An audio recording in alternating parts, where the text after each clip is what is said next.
Good morning, everyone. This is Eve Rosenberg, emotional wellness coach and author. I'm the host of Worthy Ready, the radical self image makeover for women ready to create a life they love. Well, welcome. Thank you to the subscribers that have been with me so far. Welcome back. And for people that are just beginning to tune in, well, welcome. I appreciate you here. I appreciate your time and attention. And my hope is that you love this content, that you resonate with it, that you share it with your friends, and that you keep coming back. So, if so, subscribe, press the like button if you like the content. YouTube wants to know, and I certainly want to know. So, I keep coming back. So, here we are today. We're going to take on the big step of self forgiveness, as self forgiveness is huge in terms of creating a new self image, bonding in a relationship with yourself, and seeing yourself with new eyes, loving eyes, compassionate eyes, not only for the journey you've already traversed, for what you still have yet to experience, and of course, to strengthen the relationship with yourself, experience joy and peace in your life, and attract relationships that fill you up and feel connected, healthy, strong, loving, and intimate. So, we're going to talk about the elephant in the room today. The elephant in every room that you find yourself in. That's right. Every room that you walk into, whether you're at a party, whether you're at work, whether you're alone in the room with yourself, whether you're in an intimate relationship, the elephant, it's always there. And I'll reveal the elephant in the room at the end of the episode. First, I want to make an important point. The relationship with you is the most important relationship you will ever experience in your life, and it will be the determining relationship that will bring about all your experiences in one form or another. So, once again, the relationship with yourself is the most important relationship you will experience on your journey in your life. It is the relationship that you will begin with, it's the relationship that you will end with. And if there is an eternity, it's the relationship you will continue with. So, it's important to address the relationship with yourself.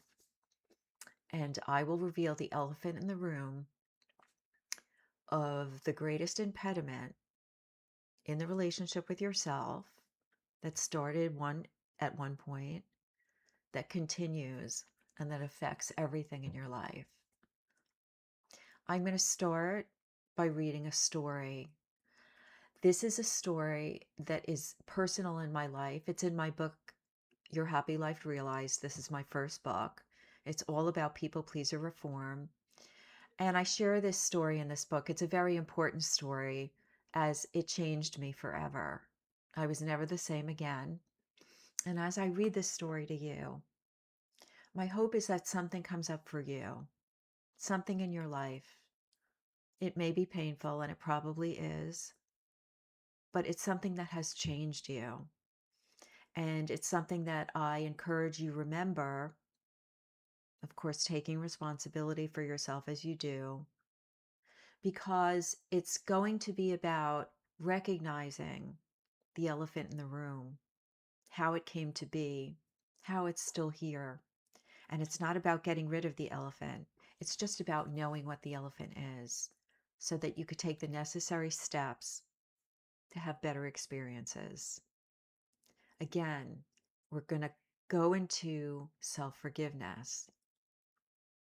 As much as self-forgiveness is a choice, it's not as simple as we may think it is. We have a lot of resentment and grudges we hold against ourselves, and we need to lighten up and open our heart, and that's a process. So here I read this story to you, and hopefully something will come up. You'll remember an event in your life, and then we'll talk about the elephant in the room. So here goes. Once again, Your Happy Life Realized, How to Stop Putting Others First and Yourself Last Now. This is my first book. This is chapter 5, page 31 in the paperback version.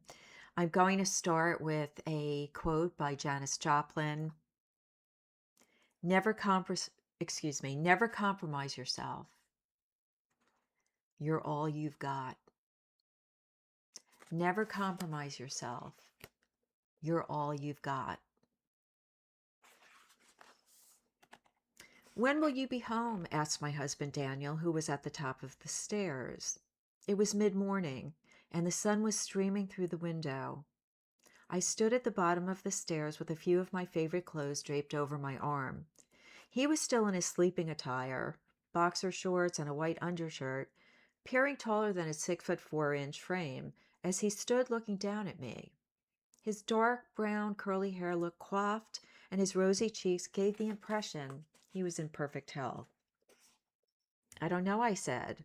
I'm going to the cleaners, taking Ashley to the groomer, and running some errands. I was terrified and I hoped he wouldn't notice. I could feel myself shaking. I never considered myself to be a good actress, but by the end of this day, I should have been nominated for an Academy Award. I lied my way through this day in ways I never knew I was capable of doing. My escape had to go off without a hitch. I felt unsafe with all the unpredictable drama that had manifested in my relationship. Daniel was becoming undone, and I was losing control.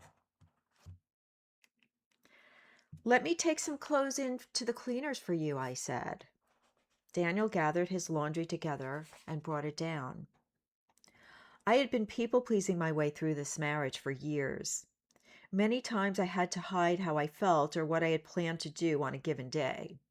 Daniel was verbally and mentally abusive, and it was easier for me to acquiesce, agree, and accommodate him. On this day, I planned to make big changes in our relationship. It was up to me. I knew no one was coming to save me. Daniel went back into the bedroom, and I headed to the garage. I put the laundry in the trunk of my car and secured my Yorkie Terrier in her doggy seat. I quickly went back upstairs into our master bedroom. The shades were drawn and the television was on. I put my ear up to the closed bathroom door and could hear the shower running. I didn't have much time. I laid down on the floor beside our bed and reached my hand underneath it on his side. I reached until I felt it. Daniel insisted on keeping the shotgun for protection. It was about 4 feet long and secured in its case. I carefully slid it out and left the bedroom silently. Back in the garage, I carefully put it into the trunk. I then slid into my seat, breathed a sigh of relief, and headed out. My first stop was at the bank, where I withdrew enough money to get by for a while. I dropped Daniel's clothes off at the cleaners and asked them to call Daniel when they were ready for pickup. I left the shotgun with my parents. As I headed down the highway toward New York City, I felt courageous, powerful, and hopeful. I boarded Ashley at a reputable dog hotel and then headed to my sister's apartment on the Upper East Side. I had only one more thing to take care of, to call Daniel to say I was leaving him. Just 2 days before, I had dinner with my parents in an Italian restaurant that we frequented often. The dimly lit room had soft music playing, and you could hear the sounds of utensils as the patrons ate their meals. I had barely touched my chicken parmesan when I cleared my throat, took a sip of water, and began talking. Daniel got mad while we were in the car the other day. He stepped on the gas and he floored it down the hill on Route 9. It was a miracle we weren't killed. I paused and then added, I'm very afraid for my life. My parents were skeptical and didn't believe me. They didn't think my husband was capable of violence, and so they remained calm and continued eating. while I described the latest traumatic situation. My mind screamed, "Isn't this where they insist I come home with them and leave this man?" It took every ounce of energy to fight back my tears. Their lack of reaction sparked confusion and sadness in me. I excused myself and headed to the ladies' room. When my right foot slipped out from underneath me, I landed flat on my back. At that moment, I wished I could stay there forever. 4 waiters ran over and helped me up. By the time I reached the bathroom, I couldn't hold back the tears any longer and began to sob uncontrollably. Moments later, I looked in the mirror, and that's when I knew what I needed to do. No one was coming. No one would help me. It was up to me to save me. Daniel was sleeping when I returned home from the restaurant. I sat at my kitchen table and closed my eyes. That's when I had a vision of my family huddled at my gravesite. They were crying. That image shook me to the core. I knew I'd reached my tipping point. I had had enough. I cuddled up on the couch that night in the family room and made plans for the next morning. At daybreak, I started my plan's execution, rehearsing the story I'd tell my husband so I could get out of the house safely and with my dog Ashley. I picked up the telephone, now in my sister's room in New York City, and dialed home. Hello? Daniel picked up the phone on the third ring. Daniel, it's me. Please, listen carefully. I took a deep breath, then continued. I'm not coming home, and I'm leaving you. Please feel confident that I don't want to make any trouble for either one of us. But in return, I request the fastest, quickest, and fairest divorce that ever transpired in the state of New York. Who is this? Daniel demanded. Are you kidding me? It's me, Eve, I said. Who do you think it is? Eve wouldn't do this, he said. She would, and she is, I shouted. I heard Daniel in the background choking and making sounds that had me worried he wasn't handling this well. He had a way of getting me to back down and give in to him by acting in dramatically obsessive ways to scare me and tug at my heartstrings. It wasn't going to work this time. I didn't want anything bad to happen, and I was worried. But more important, I was scared for myself and I just wanted out. I hung up the phone. I stayed with my sister for the next month, relaxing and getting my bearings. Daniel traveled out of town to see his family, as he let me know, and bombarded me with flowers, letters, phone messages, promising to seek help and change. And against my better judgment, and that of professionals too, I accepted Daniel's pleas and I returned to the marriage. I believed his promises were real, and for another 2 years I endured more heartache and was physically exhausted by the time it did end. So, along with my people-pleasing behavior, I had become a repeat offender. A repeat offender. That's the elephant in the room, ladies. How often do we repeatedly offend ourselves? And every time we do, guess what? We lose trust in ourselves. We believe we're full of it. We're just BS. We break promises to ourselves. We step over ourselves. That experience was courageous. It was a scene in a movie. It was me at my strongest point, the time when I was taking a stand for myself, and I let myself down. I was never the same, and I didn't know it then, but I was losing so much trust in myself. I started lying to myself. That's the elephant in the room. The trust we lose for ourselves and the trust we need to get back, because we carry that lack of trust in ourselves, in our perception, in what we know, in the guidance that we're given.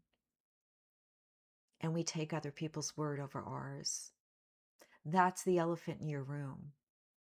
That's got to stop. And it's got to stop now. Are you worthy ready? Are you ready for this to end?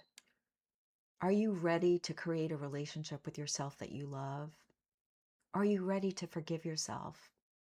Because the first step in self-forgiveness is pulling up the grudges and the resentments we hold toward ourselves. And even though in an earlier episode I shared a formula with you, you can watch that episode that talks about discovering your ingenuity. That's the episode about the formula that I gave to find the gift in every experience. But first, we must pull up those grudges, not to beat ourselves up, but to understand when we abandon the relationship with ourselves, not only for other people, but because we did not have a relationship with ourselves we could depend on, that we could trust.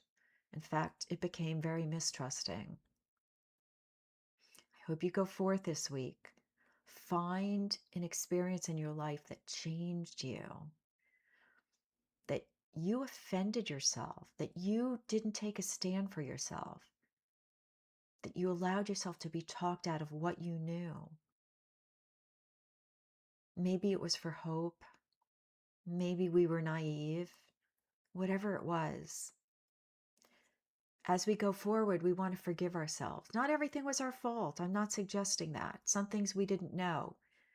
But when we knew and we started recognizing that a choice presented itself and we chose them over us, as Janis Joplin said, never compromise on yourself.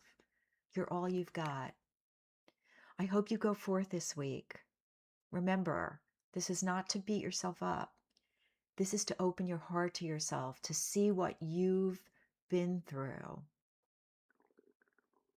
and to recognize the most important relationship is with yourself.